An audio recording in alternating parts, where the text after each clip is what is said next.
හැමෝටම සුබ සන්ධ්‍යාවක්. අදත් අපි ඔන්ලයින් ක්ලාස් එකෙන් මුණ ගැහෙන්නේ. ගිය සතියේ අර පොඩි ප්‍රශ්න පත්‍රයක් අභ්‍යාස තියෙන ප්‍රශ්න පත්‍රයක් දැම්ම මතක ඇති. හැබැයි මේ ඒක මම කරන්න කියලා දැම්මේ සමහර අය මේ කරලා ගෙනත් දීලා තිබ්බා. හැබැයි ඇත්තටම මේ මං කිව්වා අර පේපර් එකක් දානවා ඒක කරලා ගෙනත් දෙන්න ඕන කියලා. ඒ පේපර් එක නෙමෙයි කලින් දාලා තිබුණේ. ඒක මේ අභ්‍යාසයක් විදිහට දාලා තිබුණා. දැන් අර ඒක දැම්ම නිසා මේ මම පොඩ්ඩක් ප්‍රමාද කරා අර 7 වසරේ පාඩම් වලට අදාළව ප්‍රශ්න පත්‍රයක් දානවා කියපු එක. හැබැයි දැන් ගෲප් එකට මම මේ 7 වසරේ පේපර් එක දාලා තියෙනවා. ඒතර ඔයගොල්ලන්ට පුළුවන් මේ සතිය ඇතුලේ ඒ පේපර් එක ලියන්න. ඒක වෙනම කොලයක ලියන්න.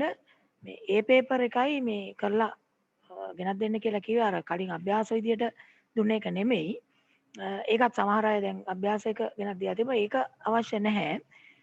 දැන් ගෲප් එකට අලුතෙන් අද මම හිතන්නේ ඒක මම දැම්මේ 7 වසරේ පාඩම් වලට අදාළව ඔය පේපර් එක කරන්න. ඒක කරලා මේ ඒකයි සම්පූර්ණ කරන්න ඕන 7ට අදාළව. ඒක මේ සතිය ඇතුළත ඔයගොල්ලන්ට කරන්න පුළුවන්. ඒ වගේම අර කලින් අභ්‍යාස විදියට දාලා තිබුණු පේපර් එක ඒකේ පොඩ්ඩක් අපි බලමු මේ උත්තර මොනවද කියන එක. ඒකේ උත්තර මම හිතන්නේ ඔක්කොම සාකච්ඡා කළේ නැහැ එදා. කොටසක් සාකච්ඡා කරා. සමහර ඒවා මේ ඔක්කොම සාකච්ඡා කළේ නැහැනේ. ඉස්සෙල්ලා බලමු අපි ඒකේ ඉස්සෙල්ලා මේ දුන්න අභ්‍යාස වලට අදාළ ටිකේ මොනවද තිබුණේ කියලා.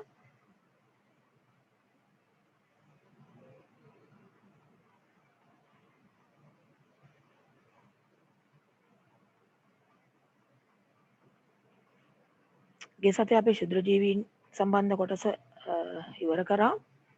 ඒතර ඒකේ අවසානට තමයි ප්‍රශ්න පත්‍රේ කතා කරන මේ දුන්නේ. මෙන්න මේ ප්‍රශ්න පත්‍රය තමයි මේ එදා අපි දුන්නේ. උත්තර ලියලා තිබ්බා ගොඩක් අය. චුට්ටක් මං ආපහු මතක් කරගෙන යනම් උත්තර ටික. ශුද්‍ර ජීවීන් යනු කවුරක්ද කෙටියෙන් පහදන්න කියලා කියනවා. එතකොට තනි තනිව ගත්තාම පියවි ඇසට පැහැදිලිව නොපෙනෙන ඉතා කුඩා ජීවීන් තමයි ශුද්‍ර ජීවීන් කියලා සලකන්නේ. ඔවුන් ජීවත් වෙන පරිසර 4ක් මේ ටික මම ඉදත් කතා කරා. මම හිතන්නේ විවිධ පරිසර අපිට ලියන්න පුළුවන්. වාතය, ජලය, පස, ජීවී දේහ, මල ද්‍රව්‍ය, මැරුණු ශාක සතුන්, ඒ වගේ තැන්. ශුද්‍ර ජීවීන් ප්‍රධාන වර්ග 4 ගත්තොත් දිලීර, බැක්ටීරියා, ඇල්ගි, ප්‍රෝටසෝවා. ඒ අතර තමයි ප්‍රධානම 4. වෛරස් අර අතරමැදි අවස්ථාවක් කියලා කිව්වා. නමුත් අපි ශුද්‍ර ජීවීන් එක්ක ඒගොල්ලෝ ගැනත් කියනවා. ශුද්‍ර ජීවී ක්‍රියාකාරීත්වය නිසා ආහාරවල සිදුවන වෙනස්කම් මොනවද කියලා ඇහුවා. එතකොට මේකේ රසය වෙනස් වීම, ගන්ධය වෙනස් වීම, ඒ වගේම වයනය වෙනස් වීම, පැහැය වෙනස් වීම, විෂ වීම, ඒ වගේ දේවල්. ශුද්‍ර ජීවී ක්‍රියාකාරීත්වයට අවශ්‍ය ප්‍රධාන සාධක තමයි වාතය, ජලය, සුදුසු උෂ්ණත්වය, උපස්තරයක්, ඒ වගේම pH අගය, ඒ වගේ දේවල්. පහත් සඳහන් ආහාර වර්ග මත ශුද්‍ර ජීවී ක්‍රියාකාරීත්වය නිසා ඇතිවන ස්වභාවය හඳුන්වන්නේ සීනි අඩංගු ආහාර මත අපි කියනවා පැසීම, ප්‍රෝටීන් බහුල ආහාර මත පූති භවනය, ලිපිඩ බහුල ආහාරවල ආහාර මුඩු වීම කියලා කියන්නේ. ශුද්‍ර ජීවීන්ගේ හිතකර බලපෑම් 4ක් කියන්න කිව්වා. එතකොට කිරි මුද වීමට, බේකරි කර්මාන්තයට, වයින් වගේ මද්‍යසාර පාන වර්ග නිපද වීමට, කෙඳි ශාක කෙඳි කර්මාන්තයට කෙඳි ලබා ගැනීමට, ජීවායු නිෂ්පාදනය කරන්න, ඒ වගේම කොම්පෝස්ට් පොහොර හදන්න. ඊළඟට ජෛව පරිබෝධ පාලනය කියලා කියන්නේ ශුද්‍ර ජීවීන් භාවිතා කරලා වගාවන්ට හානිකර ජීවීන් විනාශ කිරීම. ශ්‍රේෂ්ඨ චාරිකාවේදී ශුද්‍ර ජීවීන් නිරීක්ෂණයට යොදා ගන්න උපකරණ 3ක් අහනවා. එතකොට අත්කාචය අපිට ලියන්න පුළුවන් මේකේ. ඕනනම් උත්තල කාචය කියලාත් ලියන්න පුළුවන්. සංයුක්ත අන්වීක්ෂයක් කියන එකත් ගන්න පුළුවන්. අත්කාචය, උත්තල කාචය, සංයුක්ත අන්වීක්ෂය, ඒ වගේ දේවල් ගන්න පුළුවන්. ශුද්‍රජීවී නිරීක්ෂණය ප්‍රථම වරට සිදු කළ විද්‍යාඥයා ඇන්ටන් වැන් ලීවන් හොක් කියන විද්‍යාඥයා ඇන්ටන් වැන් ලීවන් හොක්. ඇමීබා සහ පැරපීසියම් අයත් වන ශුද්‍රජීවී කාණ්ඩය ප්‍රෝටසෝවා වර්ගයට අයිති වෙන්නේ. බේකරි කර්මාන්තයේදී යොදා ගන්න ශුද්‍රජීවියා ඊස්ට් සැකරොමයිසිස් කියලා කියනවා. ඊස්ට් ශුද්‍රජීවීන් වර්ධනයට හිතකර පරිසර උෂ්ණත පරාසය මතකද කොච්චරද කියලා? ශුද්‍රජීවීන් වර්ධනය වෙන්න වඩාම සුදුසු සෙල්සියස් අංශක 25ත් 30ත් අතර උෂ්ණත්වය. පූතිභවනයේ සිදුවන්නේ කුමන ආහාර පෝෂක වර්ගය අඩංගු ආහාර මතද කියලා අහනවා. ප්‍රෝටීන ආහාර මත ශුද්‍රජීවී ක්‍රියාකාරීත්වය. ඒ විදිහට තමයි ඒ ටික අපිට ලියන්න වෙන්නේ. හොඳයි. ඊට පස්සේ මම කිව්වා දැන් අර අලුත් පාඩමට උමනා කරන ටියුට් එක අරගන්න කියලා ගොඩක් අය අරගෙන තිබ්බා. එතකොට ඔයගොල්ලෝ ගත්තනම් සත්ව වර්ගීකරණය කියන මෙන්න මේ ටියුට් එක තමයි අපිට උවමනා කරන්නේ අද පාඩමට. මේක ගන්න ඇති ගොඩක් අය අරගෙන තිබ්බා. හොඳයි. දැන් වර්ගීකරණය කියන එක ගැන ඔයගොල්ලෝ පහළ පන්තිවලත් ඉගෙනගෙන තියෙන වර්ග කිරීම කියන එක. හයේදිත් අපි ඉගෙනගෙන තියෙනවානේ වර්ග කිරීමක් ගැන. අර දෙබෙදුම් සූචි වලින් වර්ග කරනවා කියලා. එතකොට මේ සත්ව වර්ගීකරණය කියලා කියන්නේ සතුන් ඒගොල්ලන්ගේ සමාන අසමානතාවයන් අනුව විවිධ කාණ්ඩවලට විවිධ වර්ගවලට වෙන් කිරීම. ඒක සිද්ධ කරන්නේ ඇයි? මොකටද මේ මෙහෙම සත්තුන්ව වර්ග කිරීමක් කරන්නේ? කාට හරි කියන්න පුළුවන්ද ඇයි මෙහෙම සත්තුන්ව වර්ග කරන්නේ කියලා? ඔව් පුළුවන් කෙනෙකුට අත උස්සන්න පුළුවන්. ඇයි මෙහෙම සත්තුන්ව වර්ග කරන්නේ? වර්ගීකරණයක් කරන්නේ? මොකද්ද හේතුව? හේතුවක් තියෙන්න බෑනේ වර්ග කරන්න. ඔව් හේතුව මොකක් වෙන්න පුළුවන්ද? පූජන වාට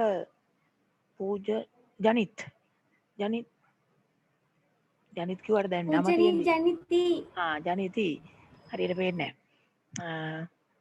මොකද්ද හේතුව කියලා හිතන්නේ ජනිති? ඇයි සත්තුන්ව වර්ග කරන්නේ? මොකටද? මයික් එක ඔන් කරන්න දුව. මයික් එක ඔන් කරලා කියන්න. සතුන් හඳුනා ගැනීමට. ඔව් සතුන් හඳුනා ගැනීම පහසු වෙන්න ඒක එක කාරණයක් හරි. ඒ වගේම සත්තු අතර තියෙන අපිට මේ සත්තු අතර තියෙනවා මේ නෑදෑකම්. දැන් ඔයගොල්ලන්ගේ නෑදෑකම් වගේ. අන්නේ නෑදෑකම් අඳුර ගන්නත් පුළුවන් මේ වර්ගීකරණයත් එක්ක. ඒකත් එක හේතුවක්. ඊළඟට මේ පහසුවෙන් සත්තුන්ගේ විවිධ ලක්ෂණ මතක තියාගන්න සහ දැනගන්න පුළුවන් වර්ග කරලා තියෙනකොට. උදාහරණයක් විදිහට මෙහෙම දැන් පන්තියේ ළමයි 100ක් ඉන්නවා නම් සමහර විට දැන් එක එක්කෙනාව වෙන වෙනම එක එක්කෙනාගේ ලක්ෂණ සියල්ල මතක තියාගන්න අමාරුයිනේ. ඉතින් එතකොට දැන් පන්තියේ ළමයිව මම මතක තියාගන්නකොට මටත් පුළුවන් මෙහෙම වර්ග කරන්න. කොහොමද? ගෙදර වැඩ දුන්නාම කරන අය. ගෙදර වැඩ දුන්නාම කරන්නේ නැති අය. පොත නෝට් එක ලස්සනට ලියන අය. නෝට් එක අපිලිවලට ලියන අය. පන්තියට හැමදාම එන අය. එහෙම වර්ග කරගන්න පුළුවන්. ඉතින් එතකොට එක එක්කෙනාගේ මේ ලක්ෂණ අනුව ඔය කාණ්ඩයකට ඔය ගොඩකට දාලා මතක තියාගත්තාම ලේසියි. එතකොට මාක් හරි කාගේ හරි ගැන තොරතුරක් දැනගන්න ඕන වුණොත් අම්මා හරි තාත්තා හරි ඇවිල්ලා ඇහුවොත් දුව කොහොමද සර් වැඩ කරනවද නැත්නම් පුතා කොහොමද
ඇහෙන එකේ මං හිතන්නේ ගැටලුවක් තියෙනවා කියලා කියනවා. දැන් ඇහෙනව නේද?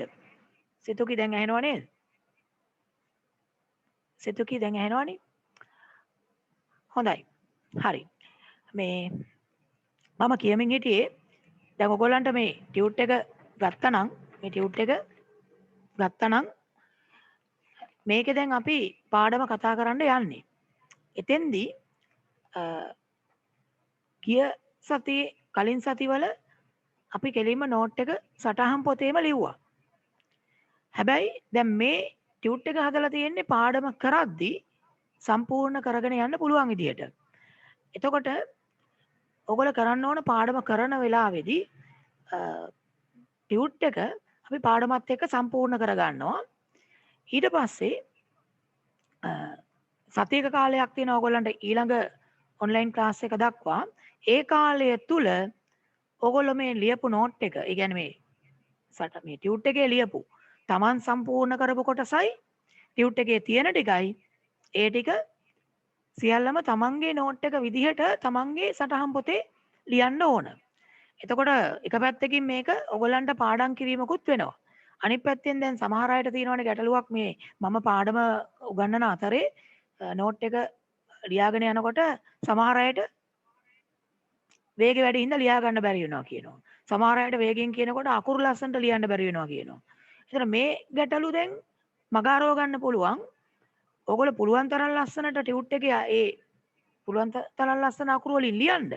හැබැයි ඊට පස්සේ ටියුට් එකේ සම්පූර්ණ කරපු ටික ඕගොල්ලන්ගේ සටහන් පොතේ ලියනකොට පිළිවෙලට ලස්සනට අවශ්‍ය විදියට ලස්සන අකුරු වලින් ලියා ගන්න පුළුවන්. ඊළඟ සතිය වෙන්න කලින්. හැබැයි ඊළඟ සතිය වෙන්න කලින් නෝට් එක අද කරන ටික ලියලා තියන්න ඕන. එතකොට මේක ටියුට් එකේ තිබිලා හරියන්නේ නැහැ. ඔයගොල්ලන්ගේ සටහන් පොතට නෝට් එක ගන්න ඕන. ඒ නිසා ඔය ටියුට් එක පෙරළුවාම ටියුට් එකේ උඩම කොටුවක් ඇතුලේ තියෙන වාක්‍යයක්. කියවුවද? බලන්න හොඳට කියවලා. ටියුට් එක පෙරළුවාම පළවෙනි පිටුවේ තියෙනවා මෙම නිබන්ධනය පාඩම ඉගැන්වීමේදී සම්පූර්ණ කළ යුතුය. එක් එක් දිනේ පාඩම ඉගැන්වීමෙන් පසු නිබන්ධනයේ ඇති සහ ඔබ සම්පූර්ණ කළ කරුණු ඇතුළත් කර ඔබේ සටහන් පොතේ සටහන ලිවිය යුතු වේ. ඊළඟ දිනේ පාඩම ආරම්භ කිරීමට පෙර පසුගිය සටහන ඔබේ පොතේ ලියා තිබිය යුතුය. හරිනේ, පැහැදිලිනේ? එතකොට අද අපි මේ ටියුට් එකේ සම්පූර්ණ කරන තැන දක්වා ටික ඔයගොල්ලෝ සමන්ගේ සටහන් පොතේ ලියලා තියන්න ඕන ඊළඟ දවසේ ඔන්ලයින් ක්ලාස් එකට එනකොට. දැන් සත්ව වර්ගීකරණය කියන පාඩමනේ අපිට කතා කරන්න තියෙන්නේ. ඒතර මම කිව්වා මේ සත්ව වර්ගීකරණය කියන එකේ ප්‍රයෝජන ගත්තොත් ඇයි මෙහෙම සත්ව වර්ගීකරණයක් කරන්නේ?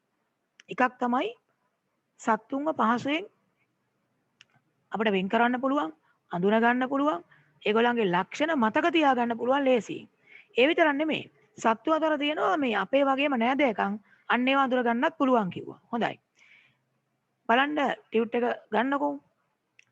දැන් ටියුට් එක ගන්න බැරි වෙච්ච අය ඉන්නවා නම් දැනට කොලේක හරි සටහන් කරගන්න.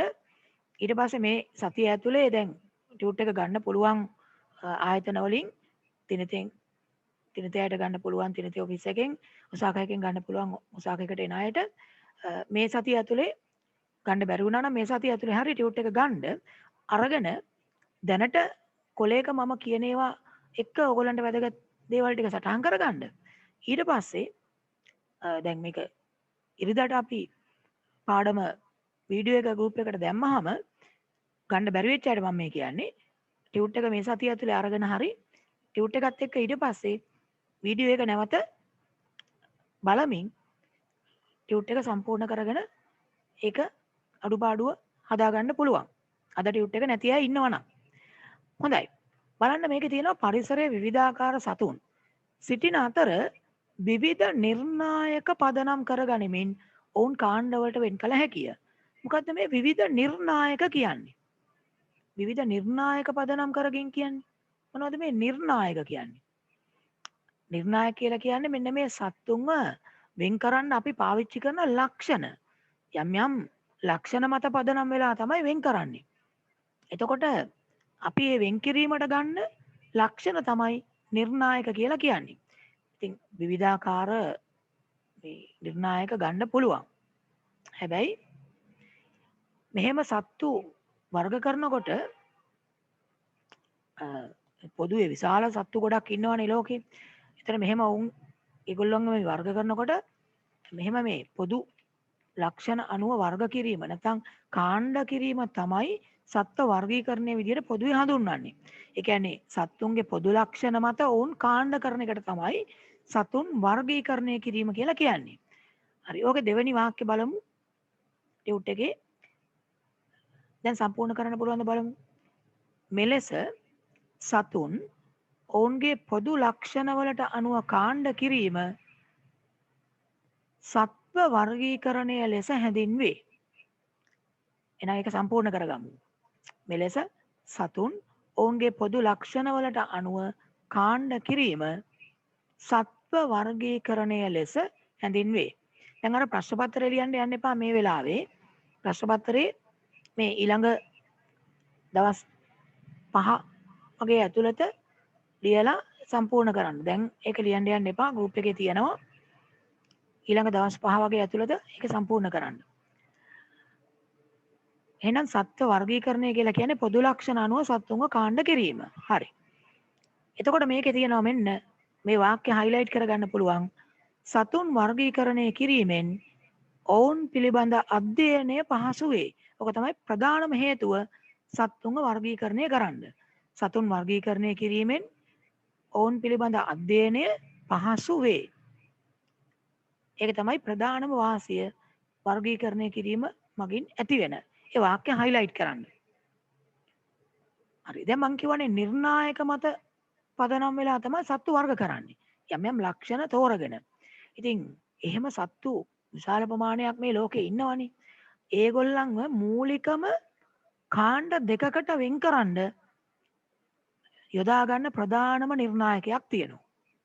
ලෝකේ ඉන්න සියලුම සත්තුන්ව කොටස් දෙකකට ගොඩවල් දෙකකට වෙන්කරන්න පාවිච්චි කරන ප්‍රධාන නිර්ණායකයක් තියෙනවා.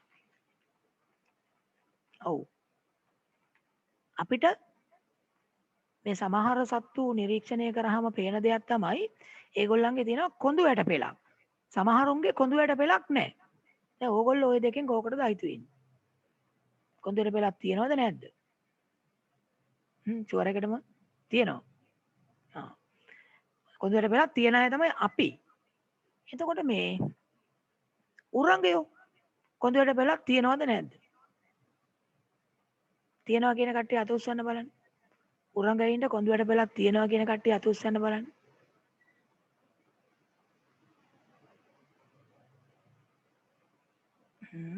ඔව්. සමහර කට්ටිය අත උස්සනවා. හොඳයි. සමහර කට්ටිය අත උස්සන්නේ නැහැ. ඔව්. දැන් මේක වැරදෙන්න පුළුවන් එකක් එකයි මම මේ ඇහුවේ. මොකද්ද? උරංගයෝ එහෙට මෙහෙට නැමුණට අර අක්වක් චලන දක්වමින් පොළවේ ගමන් කළාට මේගොල්ලන්ටත් කොඳු වැට පෙලක් තියෙනවා. ඒගොල්ලොත් කොඳු වැට පෙලක් තියන අය. එතකොට ගැඩවිලා කොඳු වැට පෙලක් තියනවද නැද්ද? ගැඩවිලාට.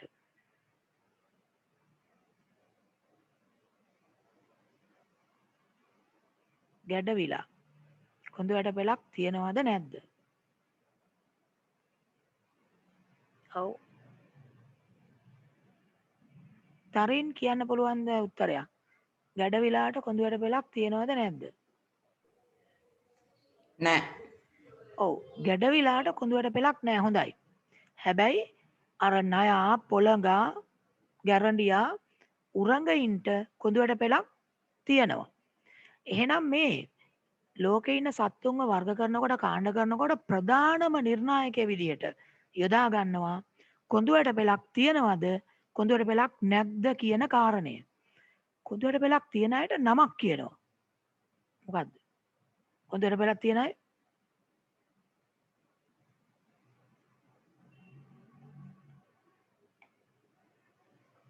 ඔව්. තිහාන් මයික් එක ඔන් කරලා කියන්න බලන්න. ඔව්. කොඳු වැට පෙලක් තියන අය අපි කියනවා පෘෂ්ඨවංශීන් කියලා. හොඳයි. පෘෂ්ඨවංශීන්. කොඳු වැට පෙලක් තියන අය පෘෂ්ඨවංශීන්. එහෙනම් සිතුකුයි මේ කොඳුරට පෙලක් නැති අය කවුද? මයික් එක ඔන් කරලා කියන්න පුළුවන්. සිතුකි මයික් එක ඔන් කරන්න.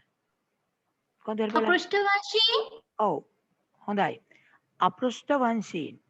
එහෙනම් ඒ නිර්ණායකය තමයි සත්තු වෙන් කරන්න ගන්න ප්‍රධානම නිර්ණායකය. මොකද්ද? කොඳුරට පෙලක් තියෙනවද නැද්ද? එහෙම නැත්නම් පෘෂ්ඨ වංශීන්ද අපෘෂ්ඨ වංශීන්ද කියන කාරණය. හරි. දැන් පැහැදිලි නේද? එතකොට ඕගොල්ලෝ පෘෂ්ඨවංශීන්. හරි. සැකයක් තියාගන්න ඕනේ නැහැ පෘෂ්ඨවංශීන්. ඒ වගේම හැබැයි අපිට වරදින්න පුළුවන් එකක් තමයි උරගයෝ එකපාරට බැලුවාම හිතෙන්න පුළුවන් මේගොල්ලන්ට නම් කොඳුර පෙලක් නැතුව ඇති හැම පැත්තටම නැමෙනවා එහෙම කියලා. නෑ නැමෙන කට්ටියටත් කොඳුර පෙලක් තියෙනවා. ඒ හින්දා උරගයෝ කොඳුර පෙලක් තියෙන අය. හැබැයි ගැඩවිලා මේකට අයිති නෑ. එයාට කොඳුර පෙලක් නෑ. හොඳයි. ඕකේ බලන්න ඊළඟට තියෙනවා සතුන් වර්ගීකරණය කිරීමේදී ප්‍රධාන නිර්ණායකයක් අනුව ඔවුන් ප්‍රධාන කාණ්ඩ දෙකකට වෙන් කළ හැකිය. එම නිර්ණායක නම් කියලා තියෙන ඕන්න දැන්. එහෙනම් දැන් ඔයගොල්ලෝ කිව්වා මේකේ උත්තරේ. ඔතන පෙන්ලා තියෙනවානේ අර දෙකට බෙදලා සටහනක්. සතුන්ව බෙදන්න පුළුවන් එහෙනම් කොඳුරට පෙලක් ඇති කොඳුරට පෙලක් නැති කියලා. එහෙනම් කොඳුරට පෙලක් ඇති කියන එකේ දසුන් මොකද්ද ලියන්නේ? මයික් එක ඔන් කරලා කියන්න බෑ දසුන්. කොඳුරට පෙලක් නැති කියන එකේ මොකද්ද ලියන්නේ? ඔව් කොඳුරට පෙලක් නැත්තම් කවුරු කියලාද කියන්නේ? අපෘෂ්ඨවංශී ඔව් හොඳයි. කොඳුරට පෙලක් නැත්තම් එහෙනම් එතන ලියන්න වෙන්නේ අපෘෂ්ඨ වංශීන්. නැත්තම් තියෙනවනම් පෘෂ්ඨ වංශීන්. හරි. එහෙනම් ටියුට් එකේ සම්පූර්ණ කරන්න බලන්න පළවෙනි පිටුවේ යටම තියෙන අර සටහන. කොඳුරට පෙලක් ඇති කියන එකේ ලියනවා පෘෂ්ඨ වංශීන්. කොඳුරට පෙලක් නැති කියන එකේ ලියනවා අපෘෂ්ඨ වංශීන්. මේ දෙක සම්පූර්ණ කරන්න බලන්න.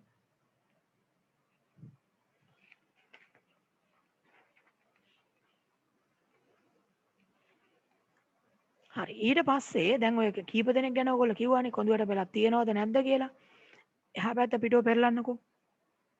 එහා පැත්ත පිටුවේ තියෙනවා මේ සත්තු කීප දෙනෙක්. හොඳට මේ සත්තුන්ව බලන්න. ඊට පස්සේ බලන්න ඔය සත්තු ඔතන තියෙන වගුවක් ඔය කොටස් දෙකට වෙන් කරලා ලියන්න බලන්න. ඔය සත්තුන්ව ඔය කොටස් දෙකට වෙන් කරලා ලියන්න බලන්න.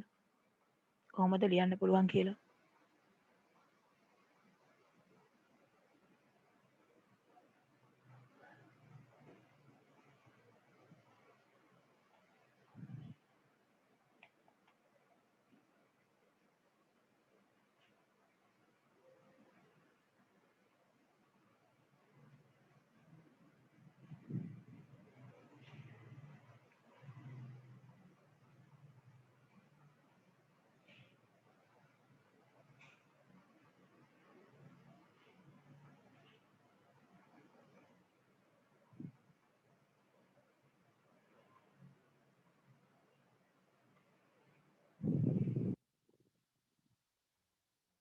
ලියන්නකෝ බලන්න වෙන් කරලා කොටස් දෙකට.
දැන් ලියලා ඉවර නම් කැමරා එක ඔන් කරලා අත උස්සන්නකෝ. ලියලා ඉවර නම් හොඳයි පෝජනේ ඉවරයි. සෙනුත් ඉවරයි.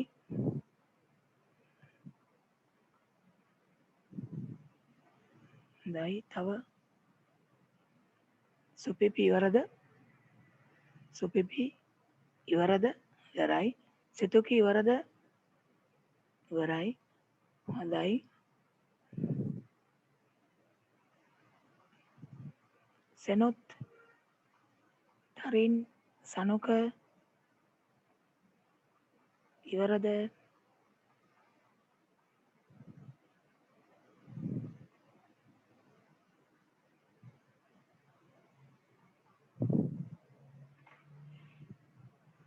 හොඳයි දැන් ගොඩක් අය ඉවර කරලා තියෙන බව පේනවා. දසුන් ඉවරද? දසුන් සචිත්‍ර ඉවරයි. හොඳයි. රෙසඳු ඉවරද? රෙසඳු ඉවරයි. හොඳයි.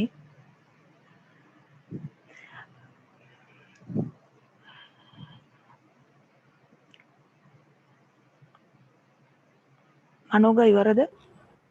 ඉවරයි. ආදිත්‍ය ඉවරද? හොඳයි. මනුග මට කියන්නකෝ ඔය මයික් එක ඔන් කරලා මනුග මයික් එක ඔන් කරලා කියන්නකෝ මේ දැන් බල්ලා කියන එක්කෙනා අයිති වෙන්නේ උතන කොයි ගොඩටද? පෘෂ්ඨවංශී හොඳයි. පෘෂ්ඨවංශී ගොඩට. ආදිත්‍ය මයික් එක ඔන් කරන්නකෝ. ගොළු බෙල්ල අයිති වෙන්නේ ආදිත්‍ය මොන ගොඩටද? ගොළු බෙල්ලා ඔව් කියන්න. අපෘෂ්ඨවංශීන් හොඳයි. අපෘෂ්ඨවංශීන් ගොඩට. සුපිපි කුරුමිනිය අයිති වෙන්නේ මොන ගොඩටද? මයික් එක ඔන් කරලා කියන්න බලන්න. ඔව්. අපෘෂ්ඨවංශීන් හොඳයි. අපෘෂ්ඨවංශීන් ගොඩට තමයි කුරුමිනියත් අයිති වෙන්නේ.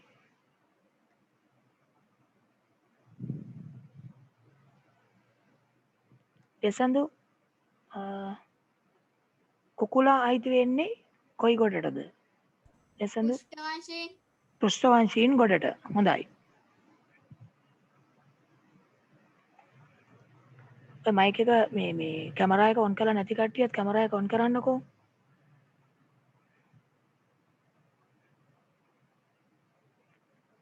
අකිල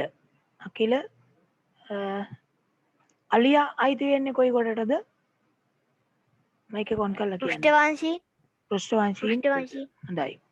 සෙනුත් දෙපියන් බෙල්ලා අයිති වෙන්නේ කොයි ගොඩටද? අපෘෂ්ඨවංශීන් හොඳයි. ඔව්. අපෘෂ්ඨවංශීන් කියන ගොඩට.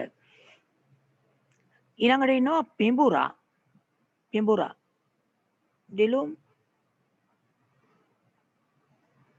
පිඹුරා මොන ගොඩටද අයිති වෙන්නේ දිලුම්? පෘෂ්ඨවංශීන් ඔව් පිඹුරා අයිති වෙන්නේ පෘෂ්ඨවංශී කියන ගොඩට. උම්බින්දු මෝරා අයිති වෙන්නේ මොන ගොඩටද? මයික් එක ඔන් කරලා කියන්න. මෝරා පෘෂ්ඨවංශීන් ඔව් මෝරා කියන්නේ මත්ස්‍යයෙක්. පෘෂ්ඨවංශී ගොඩට තමයි අයිති වෙන්නේ. ඊළඟට මේක ඉන්නවා ගැඩවිලා නම් කලින් කිව්වා නේද? ගැඩවිලා අයිති වෙන්නේ අපෘෂ්ඨවංශී ගොඩට. ඊළඟට විබෝධා කපුටා අයිති වෙන්නේ මොන ගොඩටද? පෘෂ්ඨවංශීන් ඔව් පෘෂ්ඨවංශී ගොඩට තමයි කපුටා අයිති වෙන්නේ. ඊළඟට තියෙනවා මුහුදු මල. මේ සත්තු ගොඩට බැරි වෙලා මේ ගහක මලක් ඇවිල්ලාද මේ තියෙන්නේ? මුහුදු මල කියලා තියෙන්නේ. එහෙම මොකක් හරිද? මොකද කියන්නේ? දිනිති මුහුදු මල මොකටද අයිති වෙන්නේ? මුහුදු මල අපෘෂ්ඨවංශීන් හොඳයි. ඔව් ඒක මතක තියාගන්න ඕන එකක්. අපෘෂ්ඨ වංශී ගොඩට තමයි අයිති වෙන්නේ මුහුදු මල. මුහුදු මල කියන්නේ ගහක් නෙමෙයි, ගහක මලක් නෙමෙයි. මුහුදු මල කියන්නේ සතෙක්. ප්‍රවීන් කූඩැල්ලා අයිති වෙන්නේ කෝකටද? මොන ගොඩටද කූඩැල්ලා අයිති වෙන්නේ? ප්‍රවීන් ඔව්. අපෘෂ්ඨ වංශයෙන් ඔව් කූඩැල්ලත් අයිති වෙන්නේ අපෘෂ්ඨ වංශී ගොඩට. ඕෂධ සිංහයා අයිති වෙන්නේ මයික් එක ඔන් කරලා කියන්න. පෘෂ්ඨ වංශයෙන් ඔව් සිංහයා අයිති වෙන්නේ පෘෂ්ඨ වංශී කියන ගොඩට. හරි. හංසෙලු මකුළු අයිති වෙන්නේ මොන ගොඩටද? අපෘෂ්ඨ වංශයෙන් ඔව් මකුළුවත් අයිති වෙන්නේ අපෘෂ්ඨ වංශීන් ගොඩට. එහෙනම් දැන් මේ ටික අපි මේ අර වගුවට ගත්තොත් බලන්න පෘෂ්ඨ වංශී පැත්තට එන කට්ටිය දැන් ඔයගොල්ලෝ කියපු අය අනුව බලන්න කවුද මේ ගොඩට එන්නේ කියලා. බල්ලා අයිති වෙනවා කිව්වා නේද? එහෙනම් මේ පැත්තට දාන්න පුළුවන් අපිට බල්ලා. ඊළඟට මේකේ අයිති වුණා කුකුලා.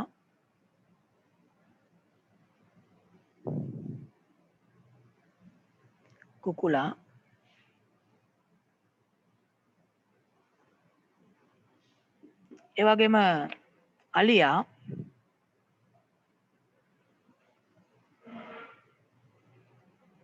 පිඹුරා.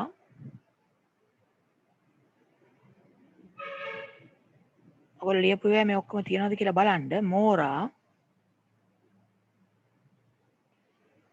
ගැරන්ඩියා. එයත් පෘෂ්ඨ වංශීය කිව්වා. කපුටා.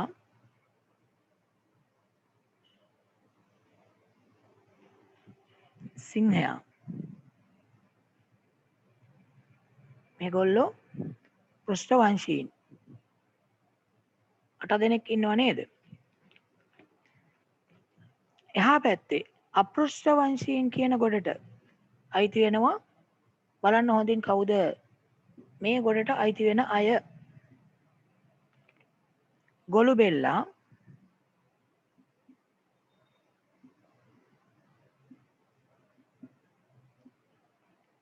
කුරුමිනියා.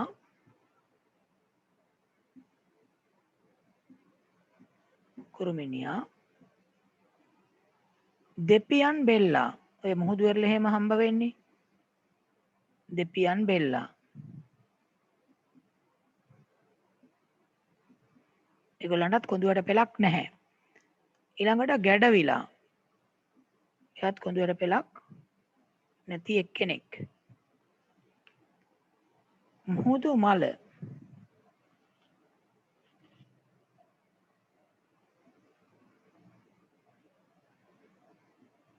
මුහුදු මල කියන්නේ මේ ශාකයක් එහෙම නෙමෙයි සතෙක්. ඒ වගේම කූඩැල්ලා.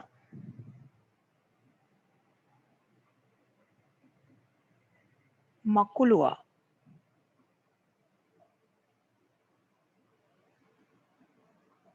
දැන් මේගොල්ලෝ මරුණාම අර ඇට සැකිලි ඉතුරු වෙන්නේ නැහනේ. කොළුබෙල්ලගේ කුරුමිනියාගේ දෙපියන් බෙල්ලගේ හැම මේ අර සැකිල්ලක් ඉතුරු වෙන්නේ නැහැ. අස්තිමේ සැකිල්ලක් නැහැ. අර අනිත් සත්තුන්ගේ මේ වම් පැත්තේ ඉන්න අයගේ නම් මරුණාම දි รา පත් වෙලා අන්තිමට ඇට සැකිල්ලක් ඉතුරු වෙනවා. විශේෂයෙන්ම කොඳු ඇට පෙළ පේන්න පැහැදිලිව ඉතුරු වෙනවා.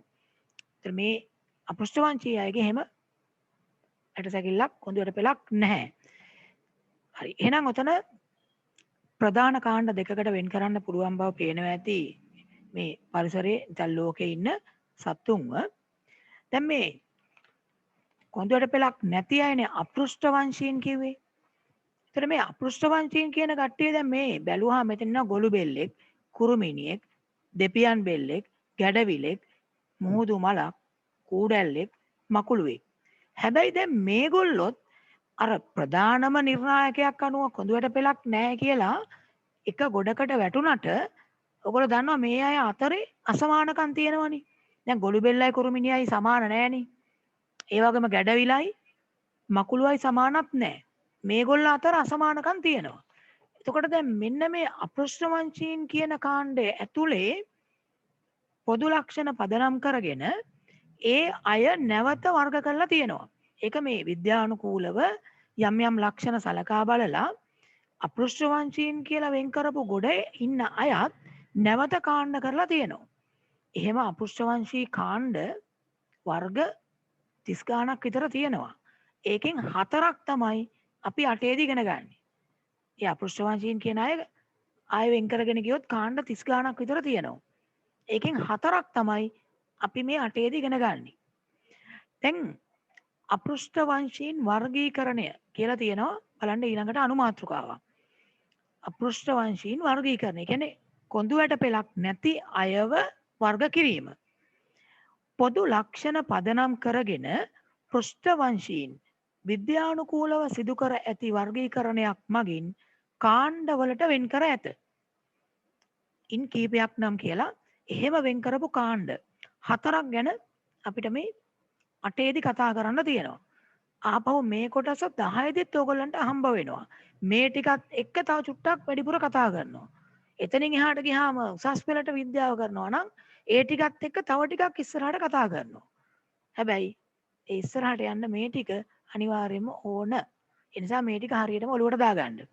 දැන් පොදු ලක්ෂණ පදනම් කරගෙන කොඳුයට පෙලක් නැති අය වර්ග කරන්න පුළුවන් ප්‍රධාන කාණ්ඩ 4ක් තියෙනවා. මෙන්න මේ කාණ්ඩවලට මේගොල්ලන්ව වෙන් කරන්න පුළුවන්. කාවද?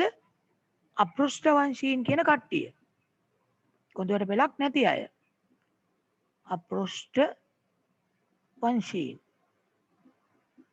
මේගොල්ලෝ වෙන් කරනවා අපි ප්‍රධාන කාණ්ඩ 4කට. මේ 4 නෙමෙයි තියෙන්නේ. මම කිව්වා 30 ගාණක් විතර තියෙනවා. අපි මේ 8 පන්තියේදී වෙන් කරන්නේ ප්‍රධාන කාණ්ඩ 4ක් ගැන තමයි ඉගෙන ගන්න. ඒතර මේකේ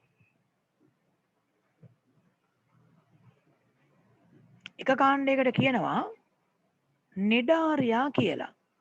නිඩාරියා. තව කාණ්ඩයක් ඉන්නවා ඒගොල්ලන්ට කියනවා ඇනලීඩා කියලා. එක කට්ටියක් නිඩාරියා, තව කට්ටියක් ඉන්නවා ඇනලීඩා.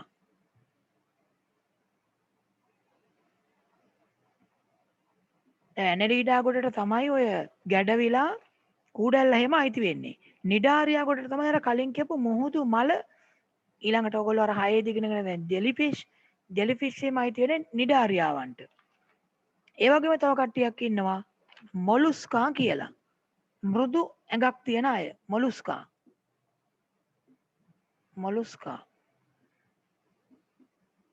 ගොළුබෙල්ල අයිති වෙනවා, හංගොල්ල අයිති වෙනවා මොලුස්කා කියන කාණ්ඩයට. මොලුස්කා ගොළුබෙල්ලගේ පිටින් කටුවක් තිබුණාට කටුව ඇතුලේ තියෙන්නේ බොහොම මෘදු දේහයක්නේ.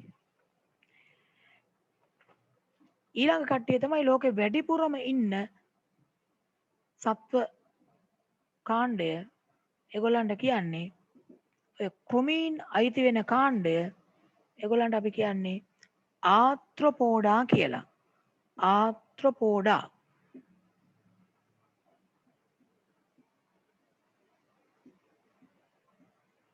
ආත්‍රොපෝඩා.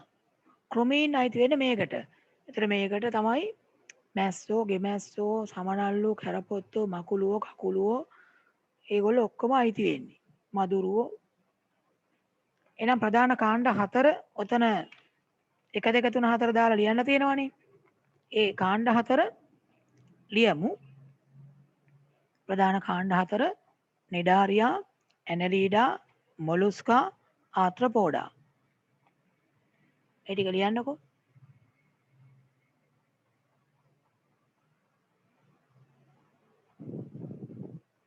ප්‍රධාන කාණ්ඩ 4 දැන් මතක තියාගන්න ඕනේ ඔන්න. ලිව්වද?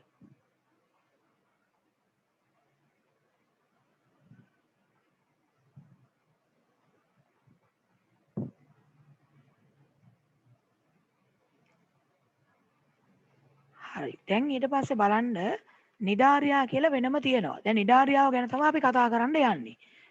නිඩාරියා කියන ගොඩට අයිති වෙන අය කවුද? නිඩාරියාව කොහෙද ඉන්නේ? ළඟපාත ඉන්නවද? නිඩාරියාව කොහෙද ඉන්නේ? මේගොල්ලෝ වැඩිපුරම හම්බෙන්නේ ජලජ පරිසරවල. නිඩාරියා කියන කට්ටිය. ඒ වගේම මේ අපිට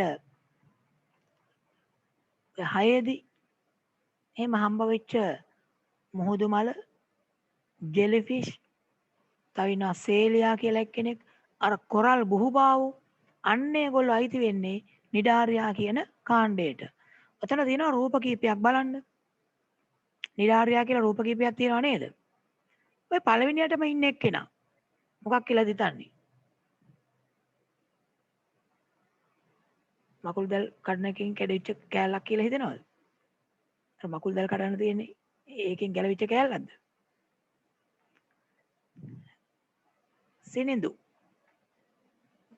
සිනිඳු මොකෙද්ද? මුහුදු මල. ඔව් මුලින්ම ඉන්නේ මුහුදු මල. හොඳයි. මුහුදු මල තමයි ඔය ඉන්නේ. එතකොට මේ විවිධ මුහුදු මල් එක එක පාට එක එක හැඩ තියෙන අය ඉන්නවා. ඊළඟට තව එක්කෙනෙක් ඉන්නවා. ඒ මොකද්ද? ඔයගේ අර කාටුන් වල නම් දැකලා තියෙනවා නේ සමහර. ඔවින්දු. ඔව් කවුද මේ? ඔවින්දු මයික් එක ඔන් කරලා කියන්න බලන්න කවුද ඔය දෙවණියට ඉන්නේ එක්කිනා? හිතා ගන්න පුළුවන්ද? ඔතන ඉන්න කවුරු හරි අඳුරනවද මුහුදු මල ඇර වෙන කෙනෙක්ව? අර අන්තිමට කෙලවරේ ඉන්නේ. ගූබා. ඔව්. පුහුබාවා කියලා කියනවා. හැබැයි පුහුබාවෙක් නෙමෙයි ඔය ඉන්නේ. ඔය ඉන්න එක්කෙනාට කියන්නේ හයිඩ්‍රා කියලා. දෙවණියට ඉන්න එක්කෙනා මැද ඉන්න එක්කෙනාට කියන්නේ හයිඩ්‍රා කියලා. අන්තිමට ඉන්න එක්කෙනා කවුරු හරි දන්නවද? අන්තිමට ඉන්න එක්කෙනා. දිනිති. ඔව් දිනිති. කවුද අන්තිමට ඉන්නේ? ලොරියන් මොකද්ද? ලොරියන් කියන එක හරියටම ඇහෙන්නේ නෑදුව. මේ අන්තිමට ඉන්නේ ඔව් වෙන කාට හරි? ලොඩිය ඔව් ලොඩියා කියලා කියනවා. හොඳයි. ලොඩියා කියලාත් කියනවා. ජෙලිෆිෂ් කියලා කියන්නේත් මෙයාටම තමයි. ජෙලිෆිෂ්ටම තමයි ලොඩියා කියලා කියන්නේත්. එතකොට මේ අන්තිමට ඉන්න එක්කෙනා ලොඩියා එහෙම නැත්නම් ජෙලිෆිෂ් කියලා අපි කියන්නේ. එතකොට එහෙනම් මුලින්ම ඉන්නේ කවුද? මුහුදු මල. දෙවැනියට ඉන්නේ හයිඩ්‍රා. තුන්වෙනියට ඉන්නේ ජෙලිෆිෂ් නැත්නම් ලොඩියා. දැන් මේ රූප දාලා තියෙන්නේ රූප මතක තියෙන්න ඕන. විභාගෙදී රූප දීලා ජීවියා කවුද කියලා අහන්න පුළුවන්. අර කලින් අපි දුන්නනේ ඔයගොල්ලෝ වගුවකට වෙන් කළා නේද සත්තු කොටස් දෙකකට. එහෙම නම් දෙන්නේ නැතුව රූප ටිකක් දීලා පෘෂ්ඨවංශීන්ද අපෘෂ්ඨවංශීන්ද කියලා වෙන් කරන්න දෙන්න පුළුවන්. හරි. ඔතන යටින් පොඩ්ඩක් ඔය තුන් දෙනාගේ නම් තුනත් ලියමු. මුලින්ම ඉන්න එක්කෙනා එතකොට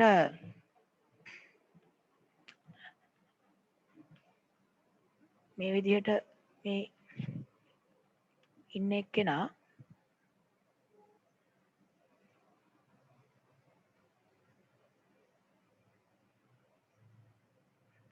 මෙයා අපි සාමාන්‍යයෙන් කියන්නේ මුහුදු මල.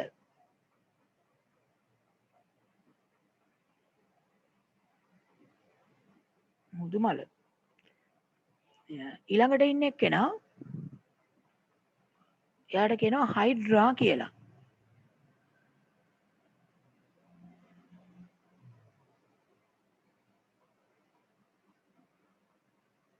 හයිඩ්‍රා.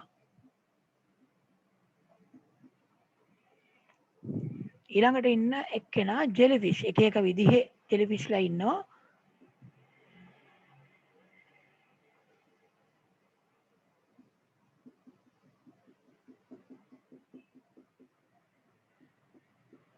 මේ ජෙලිෆිෂ් එහෙම නැත්තම් මෙයාට කියනවා ලොඩියා කියලා. රොඩියා නෙමෙයි ඈ ලොඩියා.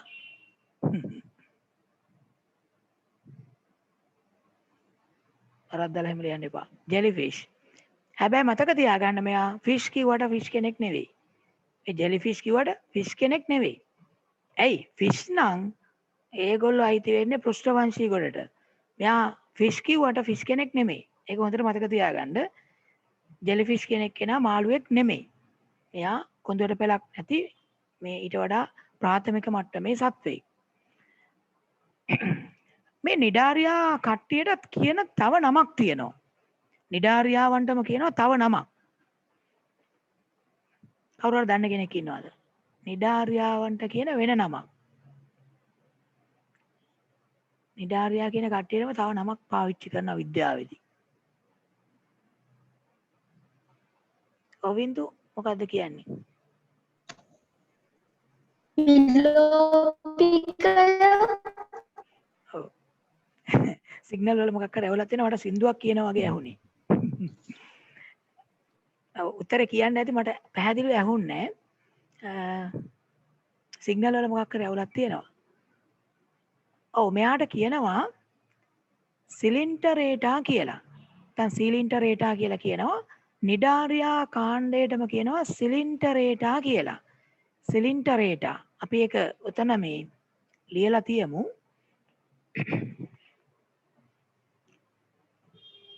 නිඩාරියා කියන එකටම කියන නමක් විදියට ලියමු.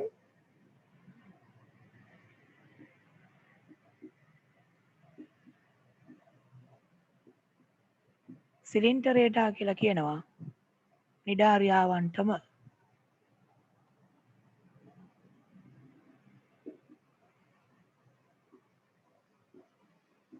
එක හයිලයිට් කරන්නේ නම නිඩාරියා වංශයට අයත් අය සිලින්ටරේටා වංශය ලෙස ද හැඳින්වේ. ලෙස ද වෙන්න ඕන. ලෙස ද හැඳින්වේ. සිලින්ටරේටා කියලා කියනවා.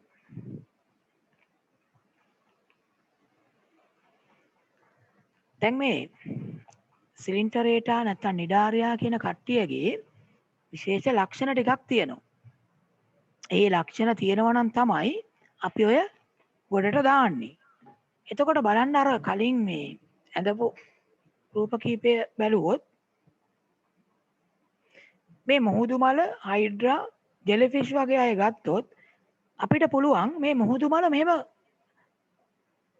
සමාන කෑලි දෙකකට වෙන් කරන්න ඕ වගේ තලයක් ඔස්සේ දෙකට මැද්දෙන් පැලුවොත්. හැබැයි මේ විදියට විතරක් නෙමෙයි මේ පැත්තට පළලත් අපිට පුළුවන් මෙයාව දෙකට පලන්න. ඒ විතරක් නෙමෙයි මෙහෙමත් පුළුවන්. මෙහෙම දෙකට බැලුවොත් ආයෙ දෙකට කොටස් දෙකට ගන්න පුළුවන්. එතකොට මේ විවිධ අරයන් ඔස්සේ දෙකට බලන්න පුළුවන්කමක් තියෙනවා. සමාන කොටස් දෙකක් ගන්න පුළුවන් විදිහට වෙන් කරන්න පුළුවන්. දැන් මේගොල්ලන්ගේ දේහය ඒ විවිධ අරයන් ඔස්සේ සමාන කොටස් දෙකට වෙන් කරන්න පුළුවන් හින්දා අපි කියනවා මේගොල්ලන්ට තියෙනවා කියලා අරීය සමමිතියක්. සමමිතිය කියන්නේ සමාන කොටස් දෙකක් ගන්න පුළුවන්. අරයන් ඔස්සේ පළලා සමාන කොටස් ගන්න පුළුවන් නිසා අරීය සමමිතිය තියෙන සත්තු විදියට තමයි නිඩාරියා වංශයේ අයව හඳුන්වන්නේ. දැන් අර හයිඩ්‍රා වගේ අයත් ඒ විදියටම බෙදන්න පුළුවන්. ජෙලිෆිෂ් කියන එක්කෙනාවත් පුළුවන්කම තියෙනවා මෙහෙම විවිධ තලයන් ඔස්සේ මේ අරයන් ඔස්සේ දෙකට වෙන් කරන්න. ඔය අරය කියලා කියන්නේ ඔයගොල්ලෝ ගණිතයේදී එහෙම ඉගෙන ගන්නවා මම හිතන්නේ මේ මෙහෙම රවුමක් වෘතයක් ගත්තොත් මේ වෘතයේ කේන්ද්‍රයක් තියෙනවනේ. ඒතරේ කේන්ද්‍රය හරහා අපිට දැන් මේ වෙන් කරන්න පුළුවන්නේ වෘතය. අන්න ඒ වගේ මේගොල්ලන්වත් පුළුවන්කම තියෙනවා. දැන් මේ විදිහට මේ කේන්ද්‍රය හරහා වෙන් කරනවා වගේ වෘතය මේ විදිහට ගණිතයේදී මම හිතන්නේ ඔයගොල්ලෝ ඉගෙන ගන්නවා මේක. අර නිඩාරියා හයිඩ්‍රා ජෙලිෆිෂ් වගේ අයත් මේ විදිහට වෙන් කරන්න පුළුවන්. මේකට අපි කියනවා අරීය සමමිතිය කියලා. සත්තුන්ගේ අරීය සමමිතිය. එතන මේ තල කීපයක් ඔස්සේ මෙහෙම අරයන් ඔස්සේ බෙදලා සමාන කොටස් දෙකක් වෙන් කරන්න පුළුවන් ශරීරය. හැබැයි දැන් අපිව පුළුවන් ද ඔය විදිහට වෙන් කරන්න විවිධ අරයන් ඔස්සේ? අපිව පුළුවන් වේද සමාන කොටස් දෙකක් ගන්න මේ විදිහට බෙදලා? නෑ අපිව බෙදන්න පුළුවන් එක තලයකින් විතරයි. බෙදන්න පුළුවන් සමාන වෙන්නේ නැහැ. අපිව බෙදන්න පුළුවන් එක තලයකින් විතරයි. වෙන වෙන තලවල බෙදුවොත් එහෙම සමාන කොටස් දෙකක් නෙමෙයි හම්බ වෙන්නේ. හැබැයි මේගොල්ලන්ගේ මේ විවිධ තලයන් ඔස්සේ විවිධ අරයන් ඔස්සේ බෙදුවාම සමාන කොටස් දෙකක් ගන්න පුළුවන් නිසා අපි කියනවා මේගොල්ලන්ගේ දේහය නිඩාරියාවන්ගේ දේහය අරීය සමමිතියක් දක්වනවා කියලා. එහෙනම් ওই තුන්වෙනි පිටුවේ නිඩාරියා කාණ්ඩයේ ලක්ෂණ කියලා තියෙන එකේ පළවෙනි වාක්‍ය සම්පූර්ණ කරන්න පුළුවන්.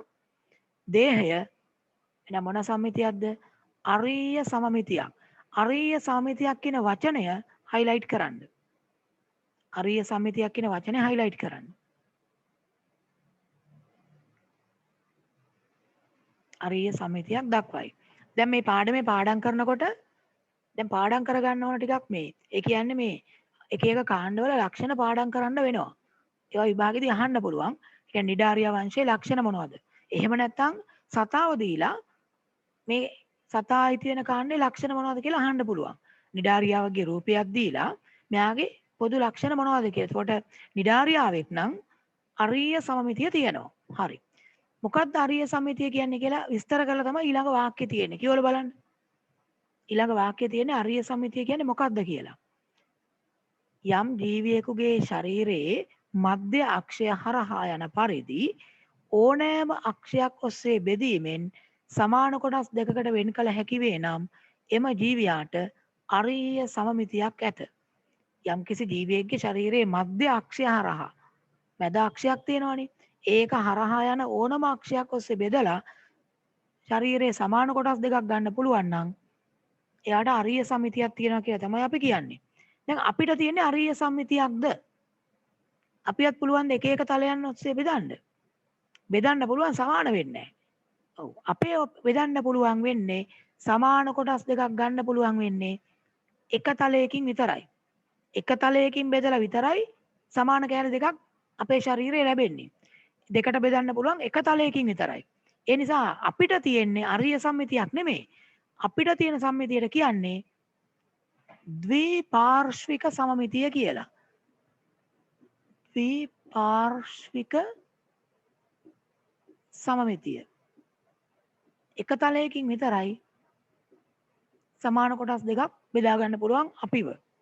බල්ලෙක්වත් එහෙමයි. හරකෙක් ගත්තත් එහෙමයි. දෙකට බෙදන්න පුළුවන් එක තලයකින් විතරයි. හැබැයි නිඩාරියාවන්ව විවිධ තලයන් ඔස්සේ බෙදන්න පුළුවන්. ඊළඟට තව වැදගත්ම දෙයක් තියෙනවා.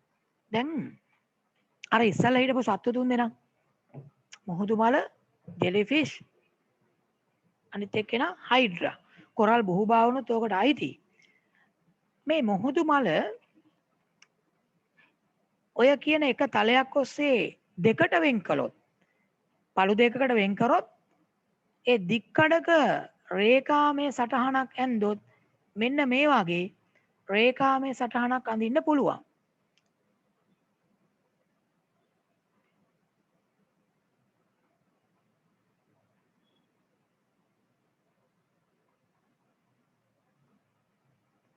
දෙකට බෙදුවොත් එහෙම ඉස්සෙල්ලා මම පෙන්ලා ඉන්නම්කෝ අර කලින් එක්කෙනාව. මෙන්න මෙයාව දෙකට බැලුවා. දැන් මේ තියෙන්නේ බාහිරින් පේන විදියනේ. දෙකට පළලා ඒ පළපු දික්කඩක් රේඛාමය සටහනකින් ඇන්දොත් අපිට මේ විදිහට අඳින්න පුළුවන්.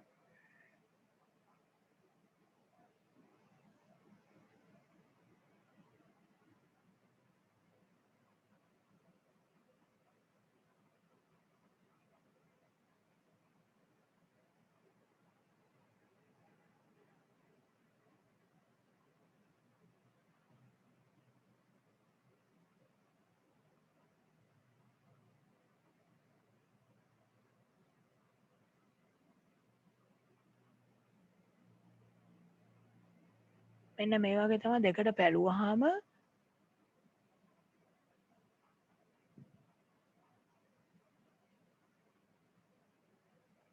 ලැබෙන්නේ.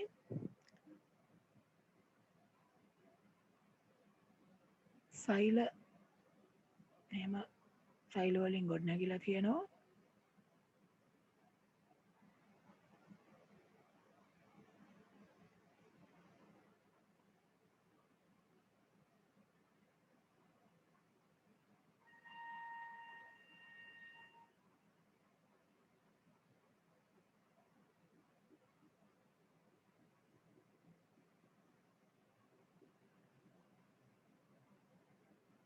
මේ තියෙන දේහ බිත්තිය ඇඟේ පිටත තියෙන බිත්තිය තමයි මේ තියෙන්නේ. දේහ බිත්තිය. සෛල තට්ටු දෙකයි ඝනකම තියෙන්නේ. ඇගේ දේහ බිත්තිය.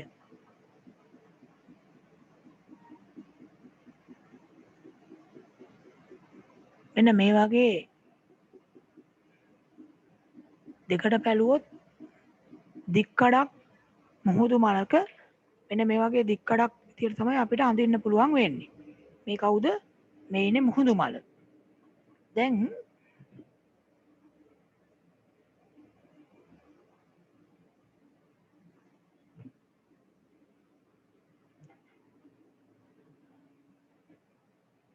මේ නිඩාරියා වර්ගයේ ඉන්න අයගේ එක ශරීර හැඩයක් මුහුදු මල හයිඩ්‍රා කියන දෙන්නම මෙන්න මේ වගේ හැඩයක් තියෙන්නේ. මේගොල්ලන්ගේ විශේෂත්වය තමයි මෙන්න මෙතන තියෙනවා මුඛය. මුඛය තියෙන මෙතන. ශරීරයේ ඉහළින්. මේ ඇඟිලි වගේ තියෙන ඒවාට කියන්නේ ග්‍රාහිකා කියලා. ග්‍රාහිකා. ඒවෙන් ගොදුරු අල්ල ගන්නවා, ආරක්ෂාවට වැදගත් වෙනවා, සතුරන්ට පහර දෙන්න පාවිච්චි කරනවා. ඒ විතර නෙමෙයි මේවා විෂ කටු වර්ගයකුත් තියෙනවා. එතකොට අර ගොදුරු අඩපණ වෙනවා ඒ විෂ නිසා. දැන් මේ මුඛය තියෙන්නේ මේගොල්ලන්ගේ මේ ඒ කියන්නේ මේ මුහුදු මල ඒ වගේම හයිඩ්‍රා වගේ අයගේ ඉහළින්. හැබැයි ජෙලිෆිෂ් කියන එක්කෙනාගේ ඇඟේ හැඩය ආකාරය වෙනස්. ඒගොල්ලන්ගේ තියෙන්නේ මේ විදිහේ ස්වභාවයක්.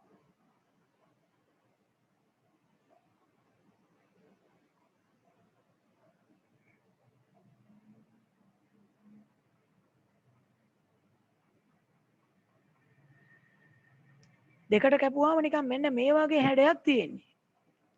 එතකොට ඒගොල්ලන්ගේ අර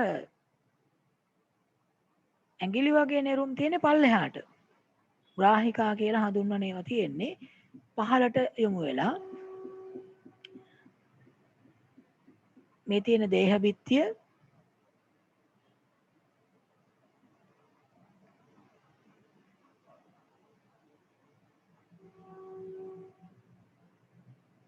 සෛල තට්ටු දෙකක් තමයි ඇඟේ සාමාන්‍යයෙන් ප්‍රස්තර දෙකක් විදිහට තියෙන්නේ.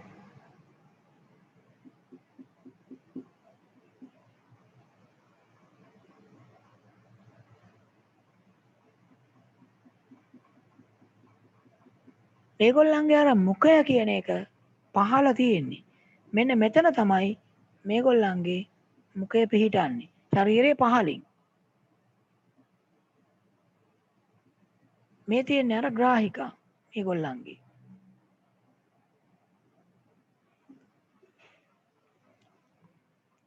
එතකොට මේ ශරීර හැඩ දෙකක් මූලිකව තියෙනවා නිඩාරියා කාණ්ඩයේ අයගේ. ඔය මුහුදු මලට තියෙන්නේ එක ශරීර හැඩයක්. ජෙලිෆිෂ් වගේ අයට තියෙන තව හැඩයක්. මුහුදු මලේ තියෙන හැඩය ගත්තොත් ඒකේ සිලින්ඩරාකාර වගේ හැඩයක් තියෙන්නේ. සිලින්ඩරාකාර ඇඟක් තියෙන්නේ. එතකොට ජෙලිෆිෂ්ගේ තියෙන්නේ දිග අරපු කුඩයක් වගේ හැඩයක්. දිග අරපු කුඩයක් වගේ හැඩයක්. ඒ නිසා මෙන්න මේ හැඩ දෙක, දේහාකාර දෙක මේ විද්‍යාවේදී නම් කරනවා මුහුදු මලට තියෙන හැඩය. දැන් මුහුදු මල හයිඩ්‍රා වගේ අයට, කොරල් බහුභාවන්ට තියෙන ඒ හැඩය සිලින්ඩරාකාර හැඩයට කියනවා බුහුභාකාර හැඩය කියලා. බුහුභාකාර දේහ හැඩයක්.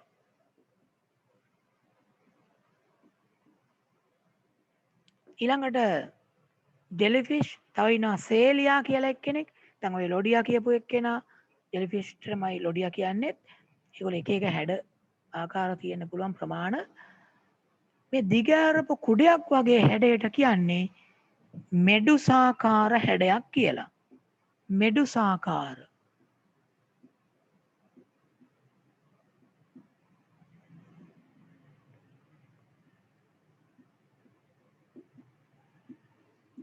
එහෙනම් ප්‍රධාන හැඩ දෙකක් තියෙනවා කාගේද? නිඩාරියාවන්ගේ. කට්ටියක් ඉන්නවා බහුභාකාර දේ හැඩයක් තියෙන්නේ. තව කට්ටියක් ඉන්නවා මෙඩුසාකාර දේ හැඩයක් තියෙන්නේ. බහුභාකාර කියලා කියන්නේ සිලින්ඩරාකාර දේහයක් තියෙන්නේ. මෙඩුසාකාර කියන්නේ දිග ඇරපු කුඩයක් වගේ හැඩයක් තියෙන්නේ. හරි ඉස්සෙල්ලාම නිඩාරියා වංශයේ සතුන්ගේ දේහාකාර දෙකක් ඇත කියන තැන එක දෙක කියලිමු එක බුහුබාකාර දේහ හැඩය. දැන් බුහුබාකාර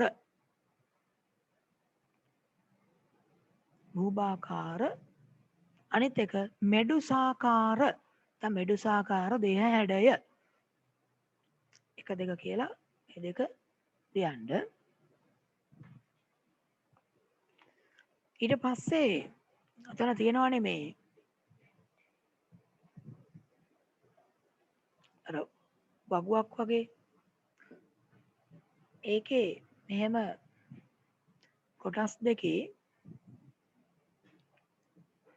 මේ විදිහට දෙපැත්තේ බෙදලා තියෙනවනේ එතන වගුවක් වගේ වර්ග දෙක බුහුබාකාර සහ මෙඩුසාකාර වර්ග දෙක දෙපැත්තේ අඳින්න වම් පැත්තේ බුහුබාකාර කියලා ලියන්න දකුණු පැත්තේ මෙඩුසාකාර කියලා ලියලා ඒ පළවෙනියට තියෙන කොටු දෙකේ උඩම තියෙන පළවෙනි කොටු දෙකේ ලොකු කොටු දෙකේ මේ රූප දෙක අඳිමු. පල්ලෙහා විස්තර ටිකක් ලියන්න තියෙනවා. ඒක ඉඩ තියන්න පල්ලෙහා තියෙන කොටු දෙක උඩ තියෙන ලොකු කොටු දෙකේ මේ රූප දෙක චුට්ටක් අඳිමු. ඒ වගේ මේකේ මේගොල්ලන්ගේ දේහ කොටස් ගත්තොත් මේ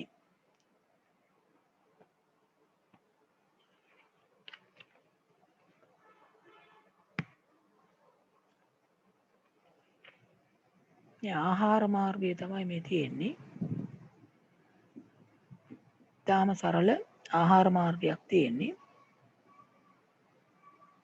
මේ දේහය ඇතුලේ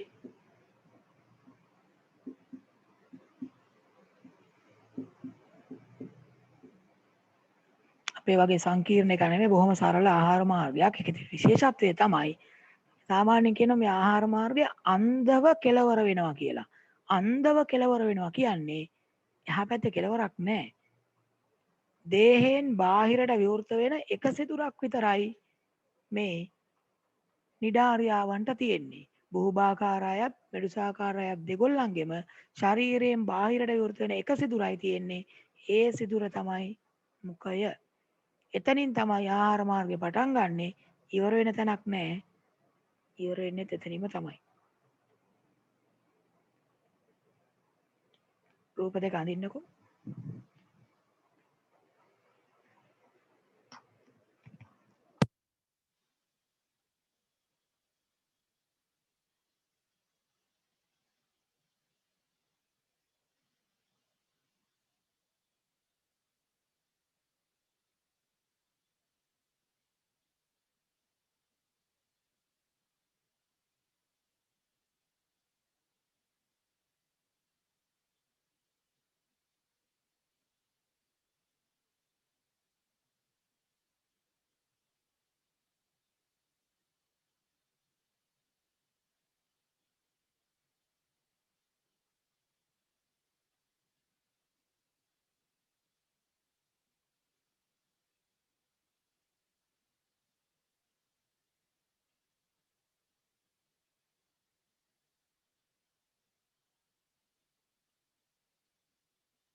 හරිද දැන් ඇඳලා ඉවරද?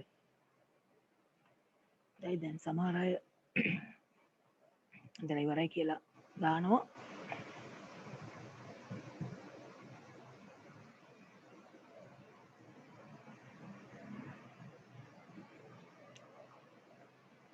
දැන් මේ දේහ හැඩ දෙක බැලුවාම මේ හැඩ දෙකේ මූලික වෙනස්කම් මොනවද කියලා බලන්න.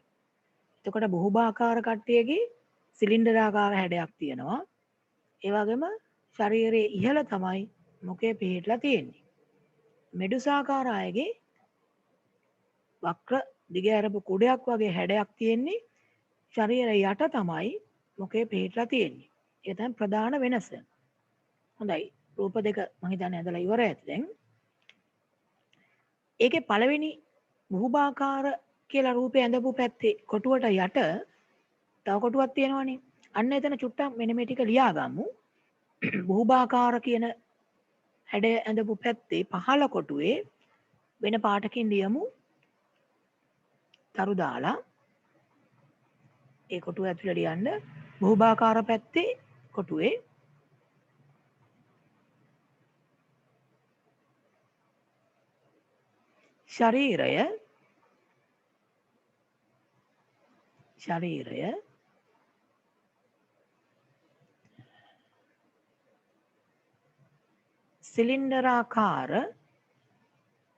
ශරීරය සිලින්ඩරාකාර ස්වභාවයක් ඇත. ශරීරය සිලින්ඩරාකාර ස්වභාවයක් ඇත.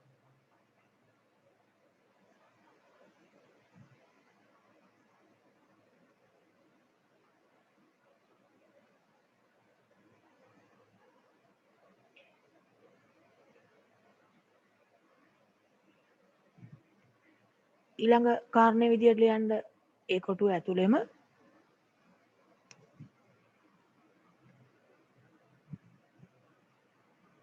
මුඛය පිහිටා ඇත්තේ එකත් තරුවක් දාලා ලියන්නේ ඒ කොටුව ඇතුළෙම මුඛය පිහිටා ඇත්තේ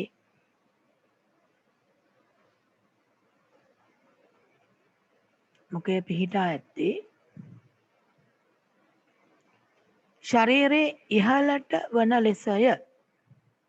මුඛය පිහිටා ඇත්තේ ශරීරයේ ඉහළට වන ලෙසය.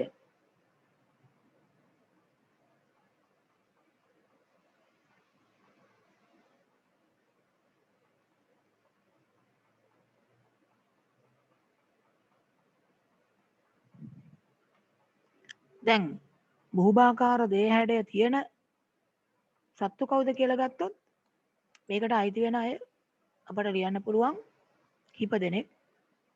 ඒකෙම උදාහරණ කියලා ඒ කොටුව ඇතුළෙම ලියමු.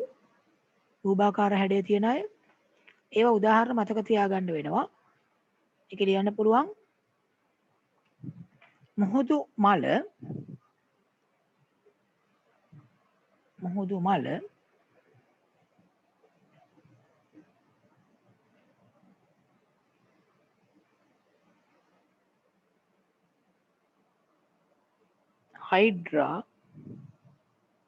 හයිඩ්‍රා කියන්නේ අර පළවෙනි රූපේ පටන් ගන්නකොට මැද හිටියපු කෙනා. ඒ වගේම කොරල් බහුභාවන්.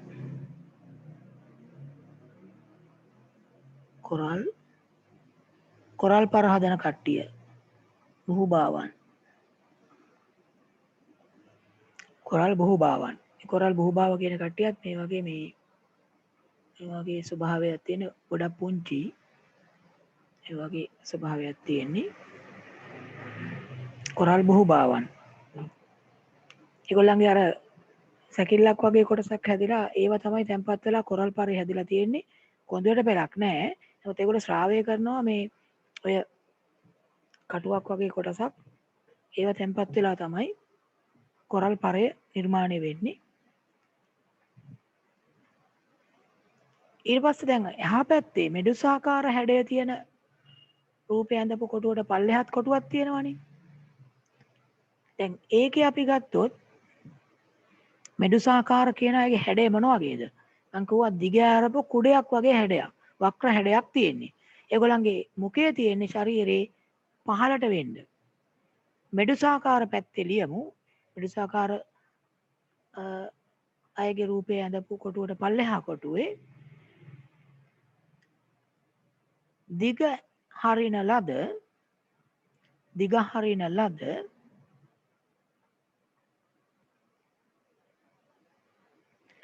කුඩයක් මෙන් වූ දිග හරින ලද කුඩයක් මෙන් වූ වක්‍ර හැඩයක් ඇත. දිග හරින ලද කුඩයක් මෙන් වූ වක්‍ර හැඩයක් ඇත.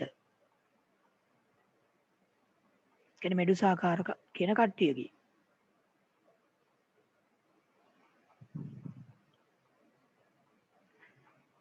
ඒ වගේම මේගොල්ලන්ගේ මුඛය පිහිටලා තියෙන ශරීරය යටට වෙන්න. ඒක ඊළඟ ලක්ෂණ විදිහට තරුවක් දාලා ලියමු. මුඛය ශරීරයේ පහළට වනසේ පිහිටයි.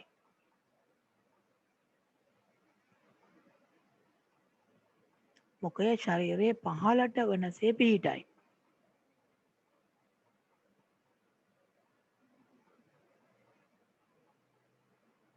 මේ මෙඩුසාකාර හැඩයක් තියෙන අයගේ ලක්ෂණයක්. ඊළඟට තව මතක තියාගන්න බොහෝ වෙලාවට මෙඩුසාකාර කට්ටිය මේ ඒගොල්ලන්ගේ අර ග්‍රාහිකා මෙහෙම චලනය කළා ජලය තුල පීනනවා. ගමන් කරනවා සංචරණය කරනවා. හැබැයි ඔය බහුභාකාර අය බොහෝ විට යම් උපස්තරයකට ඇලිලා හයි වෙලා ඉන්නේ. දැන් මුහුදු මල එක තැනකට හයි වෙලා ඉන්නේ. කොරල් බහුභාවොත් හයි වෙලා ඉන්නේ. හයිඩ්‍රාත් බොහෝ විට හයි වෙලා ඉන්නේ. එතකොට ඔය මෙඩුසාකාර පැත්තේ ලියලා තියන්න බොහෝ විට ජලය තුල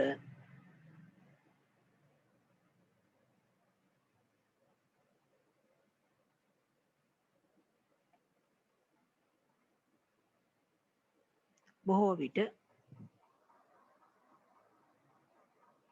ජලය තුල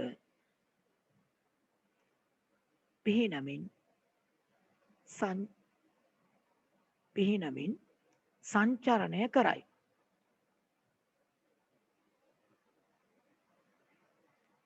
පිහිනමින් සංචරණය කරයි.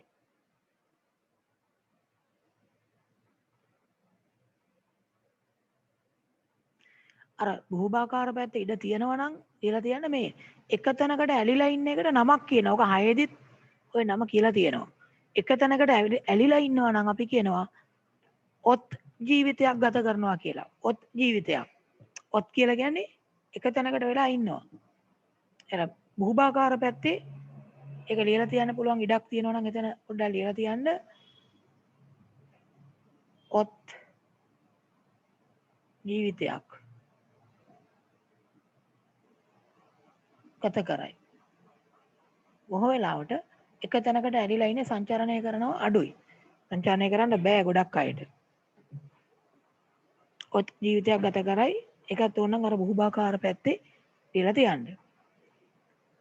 එතකොට මෙඩුසාකාරයට උදාහරණ ගත්තොත් එතන උදාහරණ විදිහට ලියන්න පුළුවන් කාවද? ජෙලිෆිෂ්.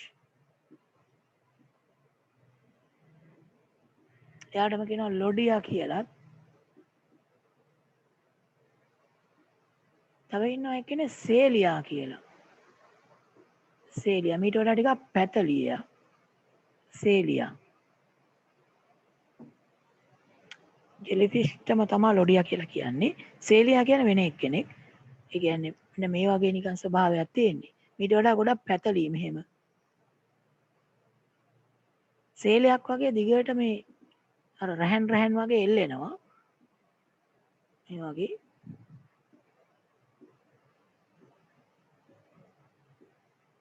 සේලියා කියලා සාමාන්‍යයෙන් හඳුන්වන්නේ.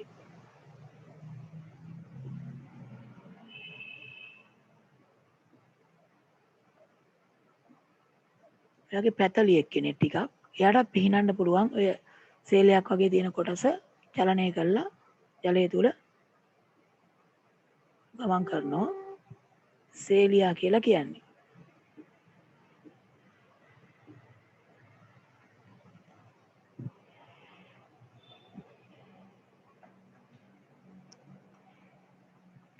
හොඳයි. දැන් මේ නිඩාරියාවන් සම්බන්ධයෙන් මතක තියාගන්න ඕන මූලික ලක්ෂණ ටිකක් තියෙනවා. මෙතනත් සමහර ඒවා කියවුණා. එකක් තමයි එතකොට මේගොල්ලන්ට දැන් කොදුවට පෙලක් නැහැනේ. ශරීරය අරිය සම්මිතිය තියෙන්නේ කිව්වා. විවිධ දේහ මධ්‍ය අක්ෂය හරහා විවිධ තලයන් ඔස්සේ ශරීරය සමාන කොටස් දෙකකට බෙදන්න පුළුවන් කිව්වා. ඊළඟට බොහොම සරල දේහයක් තියෙන්නේ. ශරීරයෙන් පිටතට විවෘත වෙන එක සිදුරයි තියෙන්නේ. ඒක තමයි මුඛය කියලා හඳුන්වන්නේ. බලන්න පහළ ඊළඟට තියෙන ලක්ෂණය තුන්වෙනි ලක්ෂණය දේහේ බාහිරට විවෘත වන එක් සිදුරක් පමණක් ඇති අතර එය මුඛය වේ. එක සිදුරයි තියෙන්නේ ඒක මුඛය කියලා හඳුන්වන්නේ. මුඛය වටා මොනවද තියෙනවා කිව්ව අර ඇඟිලි වගේ නෙරුම් වලට නමක් කිව්වනේ. මොකක්ද ඒවට කිව්වේ? ඒවට කියන්නේ ග්‍රාහිකා කියලා. මුඛය වටා ග්‍රාහිකා නම් වන ඇඟිලි වැනි නෙරුම් ඇත.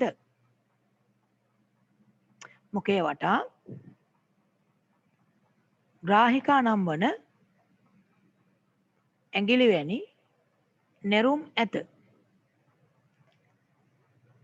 මේ ග්‍රාහිකා මගින් ගොදුරු අල්ලා ගැනීම සඳහාත් නැත්නම් ග්‍රාහිකා ගොදුරු අල්ලා ගැනීම සඳහාත් මගින් කියන වචනේ කැපුවත් කමක් නැහැ.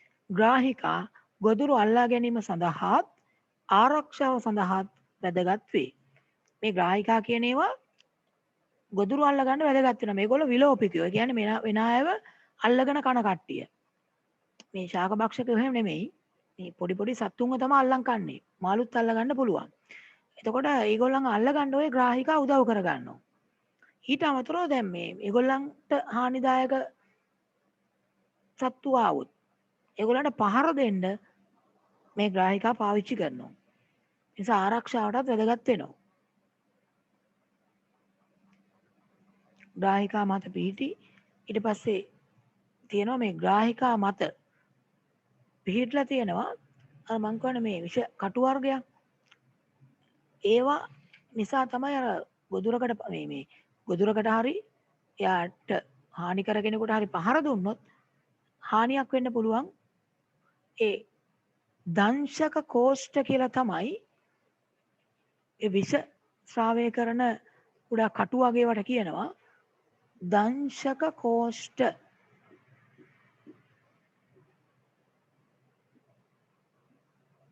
දංශක කෝෂ්ඨ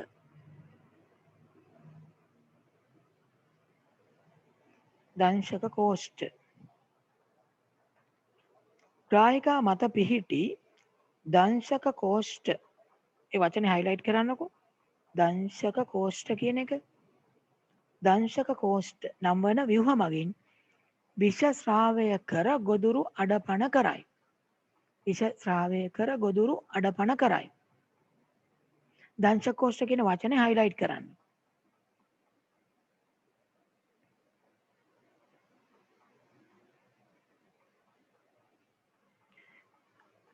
ඒවා තියෙන අර ග්‍රාහිකාවල පුංචි කටු වගේ ව්‍යුහ තියෙනවා.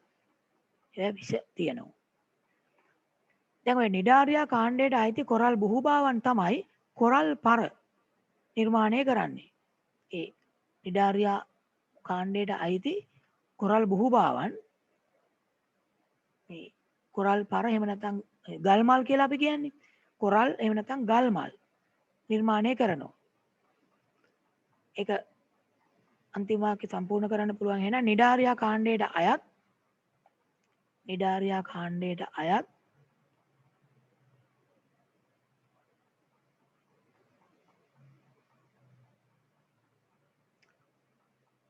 කොරල් බුහුබාවන්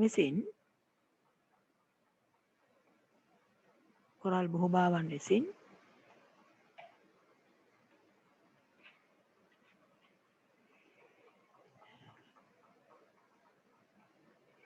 කොරල් හෙවත් ගල් මල් නිර්මාණය කරයි. කොරල් හෙවත් ගල් මල් නිර්මාණය කරයි. කොරල් කියලා හඳුන්වන කොරල් පර ඊට අමතරව ගල් මල් කියලා ඔයගොල්ලෝ මුහුදු වෙරළේ සමහරවිට දකින්න පුළුවන්. ඔය විකුණන්නත් තියෙනවානේ. ලස්සනට එහෙම තියන්නේ. ඒවත් මේ කොරල් බුහුබාව හදපුවා තමයි. එතකොට මේ බොහොම ප්‍රාථමික මට්ටමේ සත්ව කාණ්ඩයක් තමයි නිඩාරියා කියලා කියන්නේ. එතකොට ඒගොල්ලෝ ජීවත් වෙන්නේ ජලයේ. ඔක්කොම විලෝපික සත්තු. ඒ කියන්නේ මේ විලෝපික නෙමෙයි. මේ අර වෙන අයව ගොදුරු කරගන්න අය, මාංශ භක්ෂක අය. නිඩාරියා හැම නැත්තම් ඔය සිලින්ඩරේටා කියලාත් කියවනේ. ඒකේ මේ අර රූප තියෙන තැන හරි දැන් ඔතන ඔය අන්තිමට වාක්‍යය තියෙන තැන යටින් හරි පොඩ්ඩක් ලියලා තියාගන්න මේ ඒක කිව්වට මේ ලිව්වේ නැහැ මේ මේගොල්ලෝ ජලයේ ජීවත් වෙන විලෝපික සත්තු. විලෝපිකයෝ කියලා කියන්නේ වෙන අයව ගොදුරු කර ගන්නවා. තරුවක් දාලා වෙන පාටක ලියන්නකෝ ඒ තුන්වෙනි පිටුවේ යටම තරුවක් දාලා වාක්‍යයක් විදිහට ලියමු. නිඩාරියාවෝ තරුවක් දාලා වාක්‍යයක් විදිහට ලියන්න තුන්වෙනි පිටුවේ යටින්ම ලියන්නකෝ තරුවක් දාලා. නිඩාරියාවෝ ජලයේ ජීවත් වන අතර නිඩාරියාවෝ ජලයේ ජීවත් වන අතර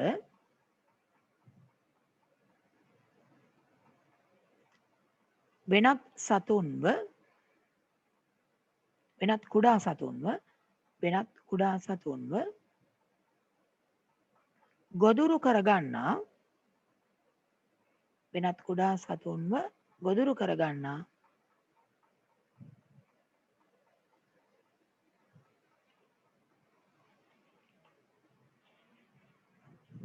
වෙනත් කුඩා සතුන්ව ගොදුරු කරගන්නා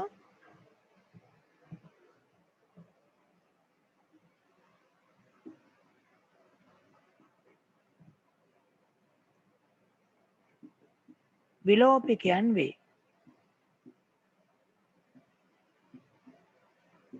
විලෝපිකයන් වේ. මේගොල්ලෝ වෙන අයව ගොදුරු කරගන්නවා.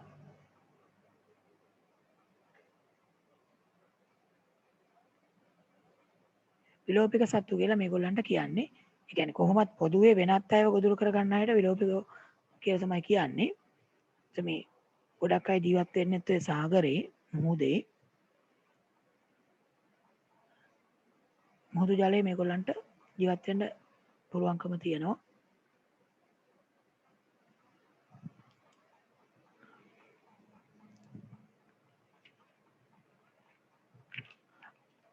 හොඳයි. මේ දැන් මෙතේ කතා කරපු ඒවා ඔළුවට ගියා නම් චුට්ටක් මේ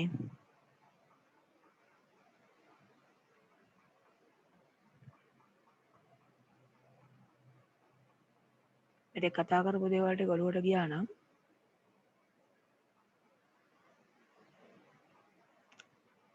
ඔය කැමරා ටික චුට්ටක් ඔන් කරන්නකෝ. ඔන් කරලා නැති අය ඔය ටියුට් එක චුට්ටක් වහන්නකෝ. ටියුට් එක පොඩ්ඩක් වහන්නකෝ. හරි. දැන් කියපු දේවල් මතකද? හරි. මතක නම් බලමු මතකද කියලා.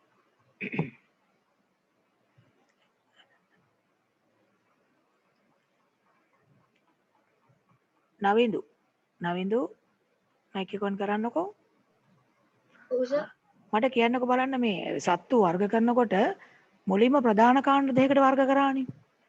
මේ මොකද්ද ඒ සත්තු වර්ග කරන්න පාවිච්චි කරපු නිර්ණායක දෙක? නිර්ණායකේ ප්‍රධාන කාණ්ඩ දෙකට. ඔව්. පෘෂ්ඨවංශීන් සහ අපෘෂ්ඨවංශීන්. කොඳුයට පෙළක් තිබීම හෝ නොතිබීම කියන නිර්ණායක දෙක තමයි පාවිච්චියට ගත්තේ. කොඳුයට පෙළක් තිබීම හෝ නොතිබීම කියන ලක්ෂණ. හරි. සෙනුක අර කියන්නකෝ බලන්න පෘෂ්ඨවංශීන් 4 දෙනෙක්.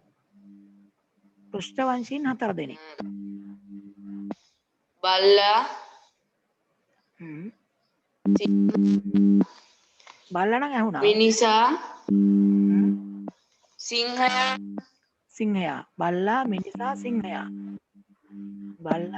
සිංහයා. තව එක්කෙනෙක්. නයා. හොඳයි. හරි. ඊට පස්සේ දිනිති ඉන්නව නේද? ඔව් සර්. කාමර කියනක බලන්න මේ අපෘෂ්ඨ වංශයෙන් 4 දෙනෙක්. ගොළුබෙල්ලා, කකුලුවා, හ්ම්. සමනලයා, මකුලුවා, ඔව්. ගොළුබෙල්ලා, කකුලුවා, සමනලයා, මකුලුවා. හොඳයි. හරි. දැන් මේ පෘෂ්ඨ වංශයෙන් අපෘෂ්ඨ වංශයෙන් කියලා මේ කාණ්ඩ දෙකට බෙදුවට පස්සේ අපෘෂ්ඨ වංශයෙන් අපි 8 දී කතා කරන අපෘෂ්ඨ වංශී වර්ග කීපයක් ගැන කිව්වා. විමර්ශා අපෘෂ්ඨ වංශී කාණ්ඩ මොනවද අපි මේකෙදී කතා කරපු අපෘෂ්ඨ වංශී කාණ්ඩ මොනවද? ඔව්. අපෘෂ්ඨ වංශී කාණ්ඩ මොනවද?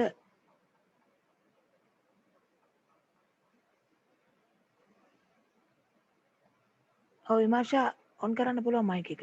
හරි කියන්න. දැන් කියන්න. අපෘෂ්ඨ වංශී කාණ්ඩ කියන එක හරියට ඇහෙන්නේ නැහැ කියනවා. මට කියන එක ඇහෙන්නේ නැහැ නේද? හරි. මට කියන බව තේරෙනවා මේ කියන එක සද්ද ඇහෙන්නේ නැහැ. ඔව් තිහාන් ඇනලිඩා, ඇනලීඩා මොලස්කා, මොලුස්කා අත්‍රපෝඩා, ආත්‍රපෝඩා ඔව් ඊට පස්සේ නිඩාරියා. නිඩාරියා හොඳයි නිඩාරියා ආත්‍රපෝඩා ඒ වගේම මොලුස්කා දැන් නිඩාරියා ගැනනේ අපි දැන් මේ ඊකටම කතා කරේ නිඩාරියාවන්ගේ ඉන්නවා කිව්වා මේ උමින්දු ඉන්නවා නේද උමින්දු මයික් එක ඔන් කරන්න පුළුවන් නේද ඔයාලට නිඩාරියාවන්ගේ ඉන්නවා කිව්ව නේද මේ දේහ හැඩ දෙකක් මොකද්ද දේහ හැඩ දෙක දේහ ආකාර දෙක නිඩාරියාවන්ගේ ඉන්න ඔමින්දෝ කියන්න පුළුවන් ඔයාගේ මයික් එක ඔන් වෙලා තියෙන්නේ ඇහෙන්නේ නැද්ද මනුග නිඩාරියාවන්ගේ ආකාර දෙක මොකද්ද ඔව් මනු කියන්න පාර්ශ්වික සමමිති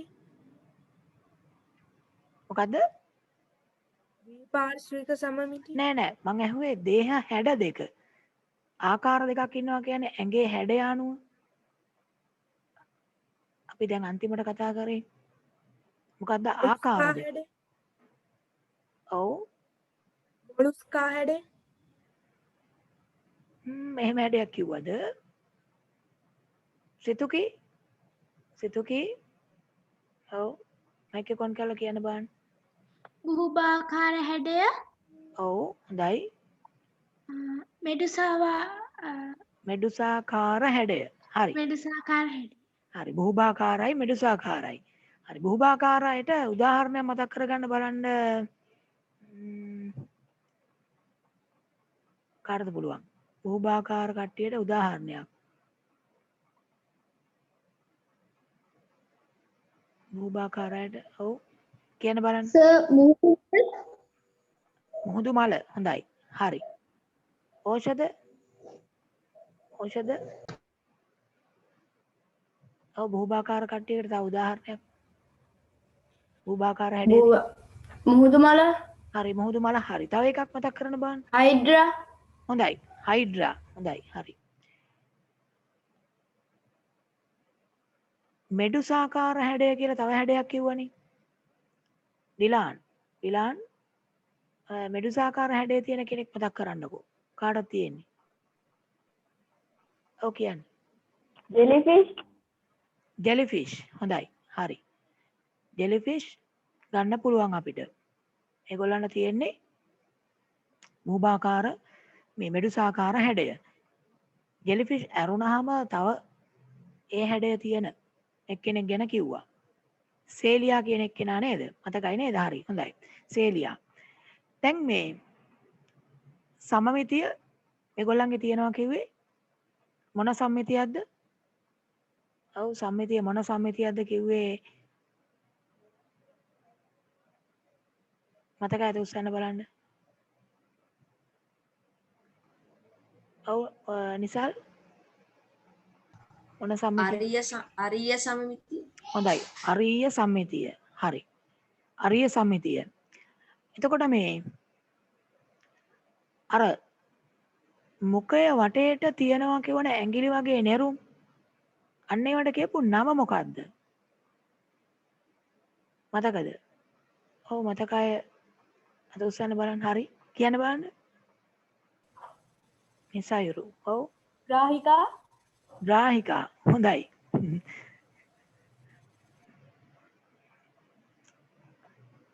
හරි. ග්‍රාහිකා කියන එක ගන්න පුළුවන්.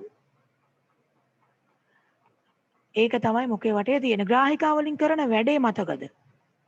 ග්‍රාහිකා මොනවද කරනවා කිව්වේ? මොකටද මේවා තියෙන්නේ? හිරුෂි මයික් එක ඔන් කරලා කියන්න පුළුවන්ද? ග්‍රාහිකා මොනවද කරන්නේ? මොකටද ග්‍රාහිකා තියෙන්නේ? ඔව් මයික් එක ඔන් කරන්න පුළුවන්. හිරුෂි කියන්න. හරි. කියන්නකෝ.